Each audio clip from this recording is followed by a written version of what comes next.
ॐ श्रीपरमात्मने नमः। ॐ श्रीगुरुभ्यो नमः। ॐ मातृशक्तये नमः। ॐ असतो मा सद्गमय तमसो मा ज्योतिर्गमय मृत्योर्मा अमृतंगमय। आज ऋग्वेद के पहले अध्याय पहले मंडल दूसरे सूक्त के 5वें मंत्र का पाठ हम करेंगे। ओम वायवेन्द्रश्च चेततः सुतानां वाजिनीवसु तावायातमुपद्रवत्। पदार्थ, हे वायु, ज्ञान स्वरूप ईश्वर, आपके धारण किए हुए वाजिनी वसु प्रातः काल के तुल्य प्रकाशमान इंद्रश्च पूर्वोक्त सूर्यलोक और वायु सुतानाम आपके उत्पन्न किए हुए पदार्थों का चेततः धारण और प्रकाश करके उनको जीवों के दृष्टिगोचर करते हैं। इसी कारण वे द्रवत शीघ्रता से आयात मुप उन पदार्थों के समीप होते रहते हैं। भावार्थ, इस मंत्र में परमेश्वर की सत्ता के अवलंब से उक्त इंद्र और वायु अपने अपने कार्य करने को समर्थ होते हैं, यह वर्णन किया है। तो कल हमने इस मंत्र को देखा था और यहां पर हमने इंद्र अर्थ से सूर्य लिया था। यहां पर देखिए लिखा है, यहाँ इंद्र शब्द के लिए ऋग्वेद के मंत्र का प्रमाण लिखते हैं। इस तरह कई प्रमाण स्वामी जी ने दिए थे।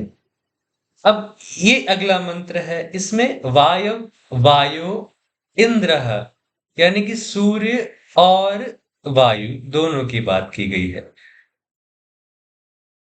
वायविंद्रश्च चेतथः, वायु और इंद्र चेतथः, ये चेताते हैं, दिखाते हैं, बोध कराते हैं। किसका? देखिए अर्थ से पढ़ें तो धारण और प्रकाश करके उनको जीवों के दृष्टिगोचर करते हैं। देखिए गोपा, हम जब ऋग्वेद के पहले सूक्त को पढ़ रहे थे, राजन्तमध्वराणाम गोपामृतस्य दीदिवम्, तो गोपाम में हमने पृथिव्यादिकों की रक्षा, तो रक्षा करने वाला पा और गो यानी कि पृथ्वी। बात की गई थी कि जो चलता रहता है उसे गो कहते हैं, चाहे वो गाय हो, चाहे इंद्रियां हो, चाहे हमारे जो रश्मियां होती हैं, किरण होती हैं, इन्हें भी गो कहते हैं। पृथ्वी को गो कहते हैं। यहाँ पर गो मतलब इंद्रियां, तो दृष्टि गोचर, दृष्टि इंद्रिय के में चलने चलने वाला दृष्टिगोचर, उसके विषय में लाने वाला दृष्टि गो यानी कि दृष्टि इंद्रिय, आंखों के प्रकाश में लाने वाले करते हैं। तो देखिए, हम्म,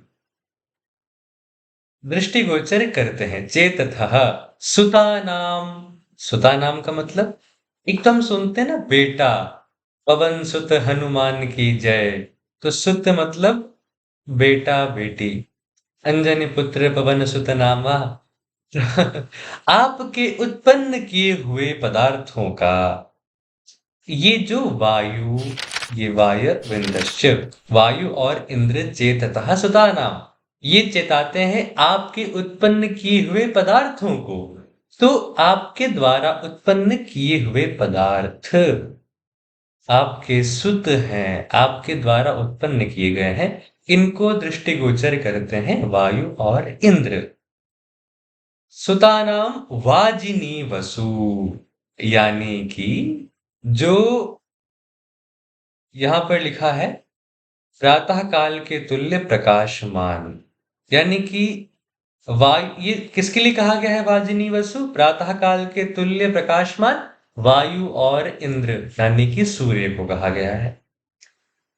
तो इतने को देखते हैं पहले। ये जो पहला चरण है, वाजिनी वसु वायवेंद्रश्च सुतानाम चेतथः। प्रातः काल के समान प्रकाशमान वायु और इंद्र सूर्य आपके उत्पन्न किए हुए पदार्थों को दृष्टिगोचर चिताते हैं हमको। ये इसका अर्थ हुआ, आया है, आगे आया है तावा यातम उपद्रवत।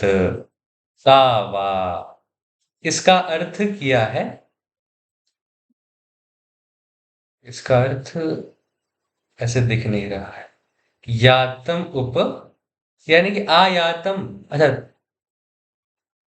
तौ, अच्छा अच्छा अच्छा, तौ आयातम उपद्रवत, यानी कि उन पदार्थों के समीप होते हैं। तो यानी कि वो दोनों,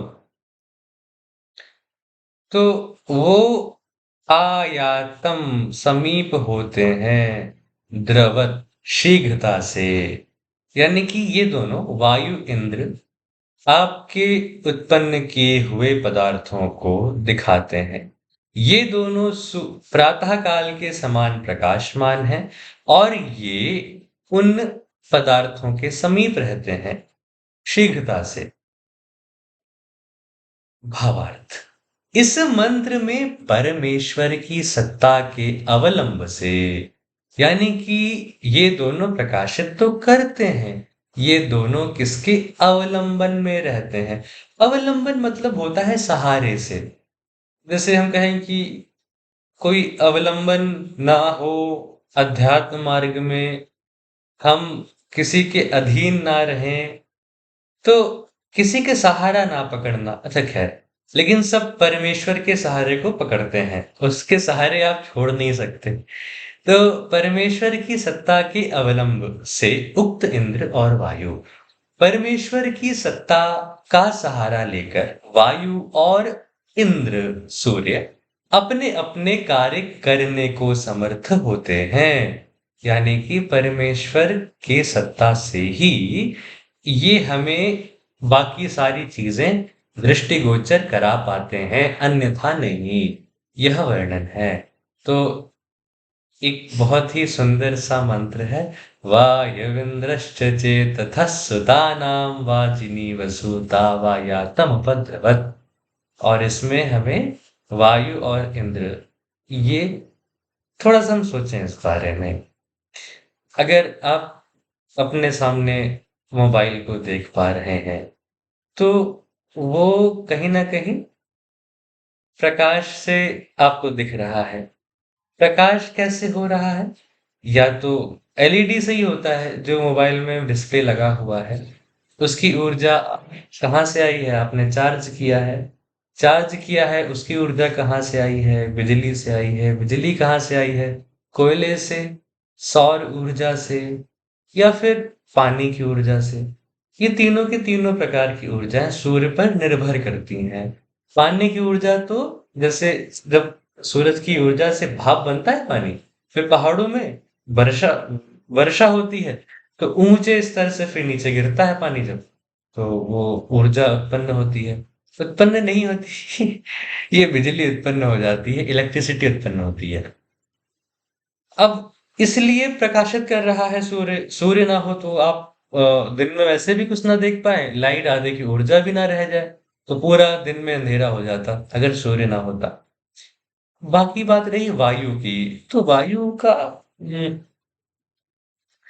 वायु से सुन पाते हैं, ठीक है, हाँ सुन पाते हैं।